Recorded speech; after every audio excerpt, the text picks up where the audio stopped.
I apologize, I got cut off. I was too long-winded last time. These videos can't be more than 15 minutes long, or I guess I go to like YouTube jail or something.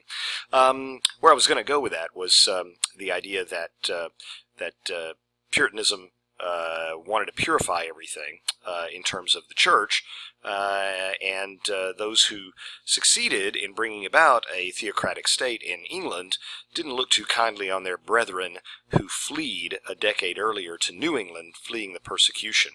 Bear that in mind. There'll be some other things we're going to bring up a little bit later on, but that's an important thing to remember. But there are some basic theological tenets of Puritanism, and of course separatists like the Pilgrims, the Mayflower folks, they'd share all of these. The only thing that differentiated Pilgrims, the separatists, from Puritans is that the Puritans wanted to stay within the Anglican Church and reform the church, and the separatists said, we're out of here. But there were basically sort of three areas where they wanted to see some change, okay? Polity, practices, and membership. Polity has to do, like politics, has to do with how the church is governed, okay? They really saw themselves as continuing the Protestant Reformation. Martin Luther and John Calvin in Switzerland, in Geneva, these were great movements. They thought Anglicanism was another great step forward to them in their eyes as Protestants. They wanted to continue this. And what they really wanted to do is they wanted to get back to the way the ancient church during the time of the early church, the first few centuries during the Roman Empire, how they governed themselves. They felt that the Catholic Church was too rich, too powerful, too political, too corrupt, and what they wanted to do is they wanted to say, we don't want a pope, we don't want even an Archbishop of Canterbury. Honestly, they didn't really want the king running it in any more than just a figurehead position. What they wanted is local congregations to govern themselves.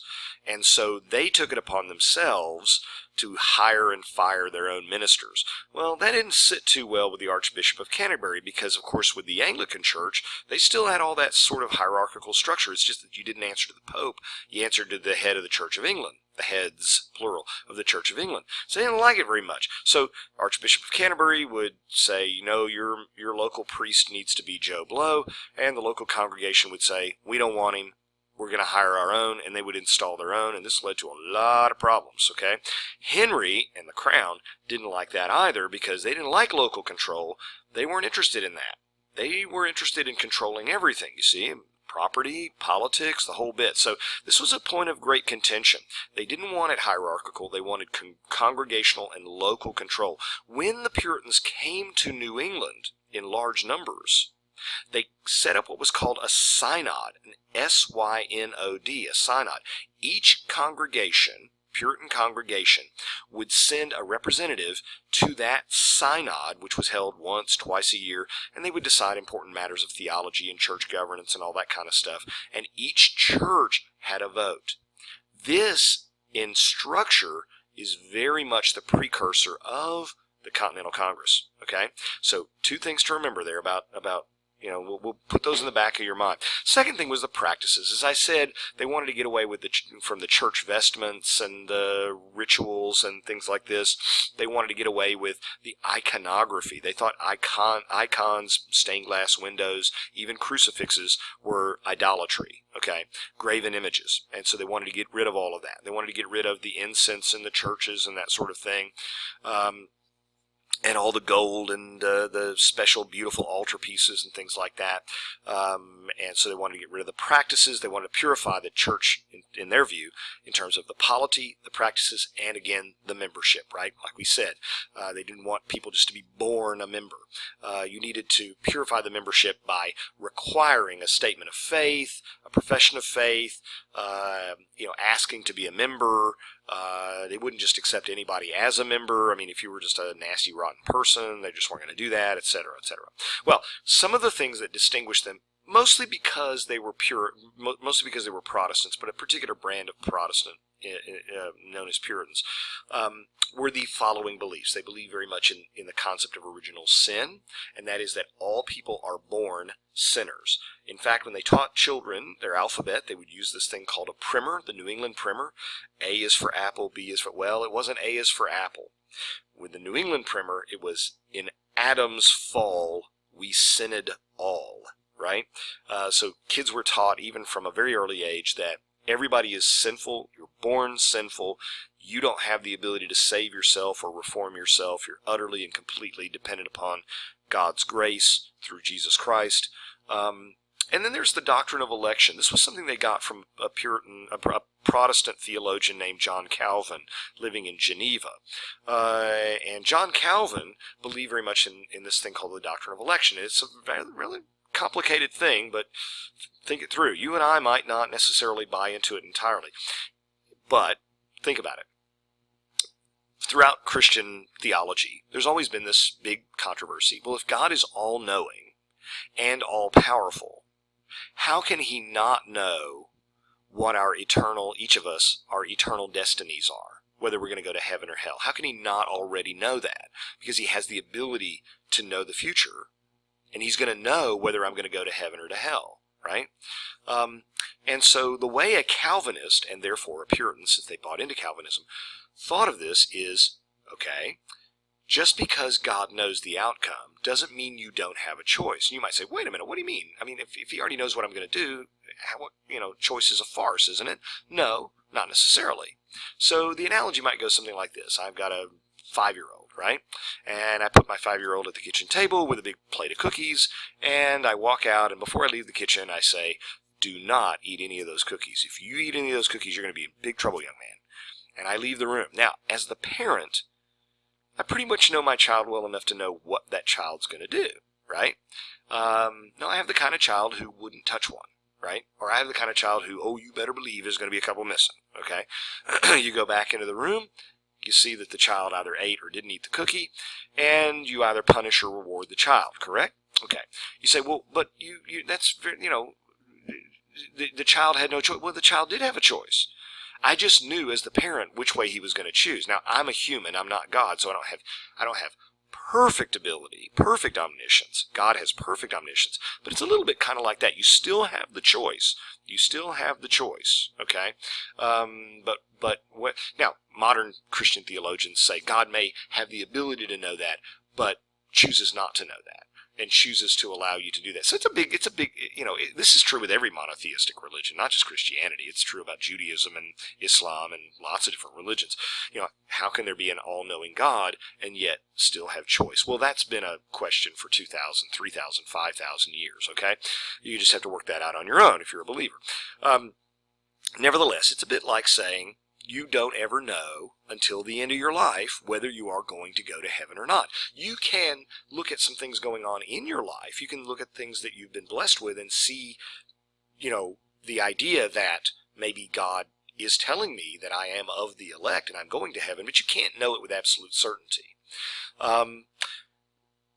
Puritans believed very much that you would go through a process, and this is true with most Orthodox Christian sects. First is conviction, the belief that you come to a knowledge that you've done terrible things, you're a sinful person, you've done sinful things, all of us have done wrong. Then there's the justification phase where you agree to accept Christ, and you agree to join the church, and you agree to repent of your sins, and to have faith in their belief system. Then the rest of your life is spent in this process known as sanctification, which means the process of becoming a better person, okay? It doesn't mean that once you're justified, you're instantaneously saintly and pure and perfect. It means once you have made the decision to accept faith, okay, as the guiding principle of your life, you therefore, that's when the work begins, okay? That's when the work begins, and you're going to succeed and sometimes fail in that work. That's the process of sanctification, but the goal is for you to become a better and better and better person throughout your life. Then you die, and then eternal judgment, salvation for those that God has elected. And you might say, well, isn't it cruel that God decides who gets to go to heaven and who doesn't get to go to heaven? And we may have choices, but what if I'm just born a weak person? Isn't that cruel? Well, the Calvinist and Puritan response would be, God is under no obligation. Remember the original sin idea. Original sin means you're a sinner, I'm a sinner, everyone is a sinner. God chooses to save those whom he wishes to save. If he chooses not to save you, that is your problem. You're the sinner. Right? It's a bit like the governor of Texas deciding to pardon this person on death row and that person on death row, but not all these others.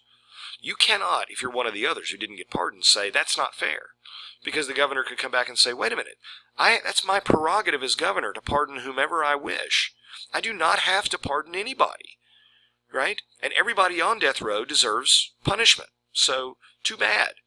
Well, no, it's not fair. Yes, it is fair. You're there because of what you did. I may choose out of the goodness of my heart to forgive one or two people, but I don't have to forgive them all. This is the way Puritans look at it. You and I might not look at it that way. You might, I don't know.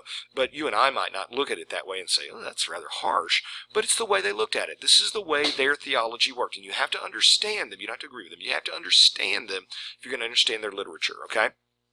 They also had a very deep belief in providence. They believed very, very much that every single aspect of your life was sort of designed or was brought about because of God's direct intervention in your life. God directly intervenes in your life, even in minuscule ways. You drop your comb in the morning. It was because God brought that about. You're running late to work. It's it's a combination between God doing things in your life and you doing things. Okay, but God is directly involved in your life in all kinds of ways that you and I might think are rather trivial, but they would say, no, it's not trivial. You think it's trivial because you don't understand how important it is, right? That you dropped your comb or whatever it is. So they believe very much in this concept of providence. You're going to see this very much in William Bradford's of Plymouth Plantation. They also believed in typology, and that is that AD things have BC counterparts. New Testament things have Old Testament counterparts and vice versa. So the flood of Noah was a sort of worldwide baptism to wash away sins. In modern Christian times, we have individual baptism to wash away sin. In the Old Testament, you had Adam, who brought about, through one man, brought about sin. And in the New Testament, you have Christ, the one man who brings about redemption and so on. Almost all BC Old Testament things have AD counterparts. So much so that they will begin to see themselves, Puritans, moving to New England, like a new Israelite group who escaped Egypt under Pharaoh and went to the land of Canaan, the promised land. They will begin to see themselves as a kind of modern-day chosen people. The culmination of the Protestant Reformation. They will begin to believe that through divine providence, they survive all these things against all these odds because God was doing this, not them. God was doing this to bring about something very, very important in human history, and that is a restoration of the way the church was supposed to be from the get-go, and that they were instruments of this, and they will be like his new chosen people, just as the Jews were the chosen people who went from bondage in Egypt to Canaan and established, the people, the children of Israel established God's land, the Holy Land, that he will be doing that with them in this new world. So that'll have implications for, like, how do they treat the Indians? Well, how did Joshua treat the Canaanites, right? How do they view the King of England? Well, how do the Israelis, how do the Jews view the Pharaoh? Not very favorably. All these things will have ramifications. Now, next we're going to talk about William Bradford's of Plymouth Plantation. That'll be our final slide.